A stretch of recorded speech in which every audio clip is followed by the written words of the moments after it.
Hello বন্ধুরা, কেন 10 minute স্কুলের এসএমপি কোর্সে ভর্তি হবে? 10 মিনিট স্কুলের এসএমপি কোর্সটা এমন করে ডিজাইন করা যাতে করে এখানে ভর্তি হওয়ার পর তুমি সব পারো বা অনেক বাকি বা মাঝামাঝি পর্যায়ে আছো সকল স্টুডেন্টের সকল কনফিউশন ক্লিয়ার করা সম্ভব। কিভাবে? চলো সেটাই দেখি। আমাদের প্রতিটি ক্লাস শুরু হবে প্রথমে একটা সাজেশন দিয়ে।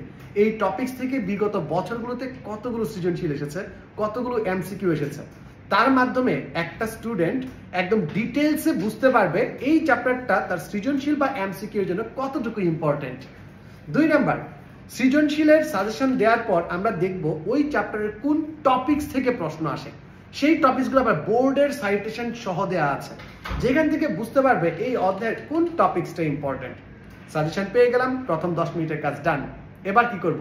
এই যে সাজেশনটা দিলাম, এই সাজেশনটা তোমাকে লাইভ ক্লাসে কমপ্লিট করাই দিব।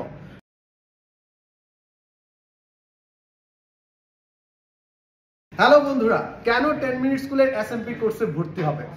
10 মিনিট স্কুলের এসএমপি কোর্সটা এমন করে ডিজাইন করা যাতে করে এখানে ভর্তি হওয়ার পর তুমি সব পারো বা অনেক বাকি বা মাঝামাঝি পর্যায়ে আছো সকল স্টুডেন্টের সকল কনফিউশন ক্লিয়ার করা সম্ভব।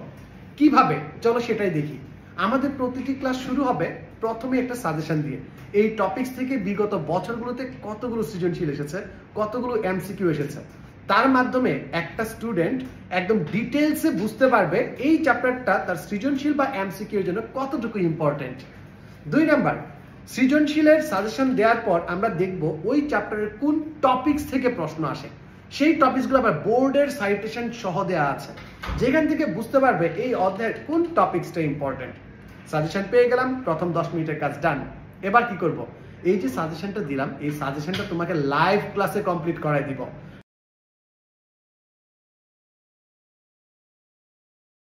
হ্যালো বন্ধুরা, কেন 10 মিনিট স্কুলের এসএমপি কোর্সে ভর্তি হবে? 10 মিনিট স্কুলের এসএমপি কোর্সটা এমন করে ডিজাইন করা যাতে করে এখানে ভর্তি হওয়ার পর তুমি সব পারো বা অনেক বাকি বা মাঝামাঝি পর্যায়ে আছো সকল স্টুডেন্টের সকল কনফিউশন ক্লিয়ার করা সম্ভব। কিভাবে? চলো সেটাই দেখি। আমাদের প্রতিটি ক্লাস শুরু হবে প্রথমে একটা সাজেশন দিয়ে। এই টপিকস থেকে বিগত বছরগুলোতে কতগুলো সৃজনশীল এসেছে, কতগুলো এমসিকিউ এসেছে, তার মাধ্যমে একটা স্টুডেন্ট একদম ডিটেলসে বুঝতে পারবে এই চ্যাপ্টারটা তার সৃজনশীল বা এমসিকিউ এর জন্য কতটুকু ইম্পর্টেন্ট। 2 নাম্বার, সৃজনশীলের সাজেশন দেওয়ার পর আমরা দেখব ওই চ্যাপ্টারের কোন টপিকস থেকে প্রশ্ন আসে। সেই টপিকসগুলো আবার বোর্ডের সাইটেশন সহ দেওয়া আছে, যেখান থেকে বুঝতে পারবে এই অধ্যায়ের কোন টপিকসটা ইম্পর্টেন্ট। সাজেশন পেয়ে গেলাম, প্রথম 10 মিনিটের কাজ ডান। এবার কি করব? এই যে সাজেশনটা দিলাম, এই সাজেশনটা তোমাকে লাইভ ক্লাসে কমপ্লিট করাই দিব। 2 নাম্বার, সৃজনশীলের সাজেশন দেওয়ার পর আমরা দেখব ওই চ্যাপ্টারের কোন টপিকস থেকে প্রশ্ন আসে। সেই টপিকসগুলো আবার বোর্ডের সাইটেশন সহ দেওয়া আছে, যেখান থেকে বুঝতে পারবে এই অধ্যায়ের কোন টপিকসটা ইম্পর্টেন্ট। সাজেশন পেয়ে গেলাম, প্রথম 10 মিনিটের কাজ ডান। এবার কি করব? এই যে সাজেশনটা দিলাম, এই সাজেশনটা তোমাকে লাইভ ক্লাসে কমপ্লিট করাই দিব। হ্যালো বন্ধুরা, কেন 10 মিনিট স্কুলের এসএমপি কোর্সে ভর্তি হবে? 10 মিনিট স্কুলের এসএমপি কোর্সটা এমন করে ডিজাইন করা যাতে করে এখানে ভর্তি হওয়ার পর তুমি সব পারো বা অনেক বাকি বা মাঝামাঝি পর্যায়ে আছো সকল স্টুডেন্টের সকল কনফিউশন ক্লিয়ার করা সম্ভব। কিভাবে? চলো সেটাই দেখি। আমাদের প্রতিটি ক্লাস শুরু হবে প্রথমে একটা সাজেশন দিয়ে।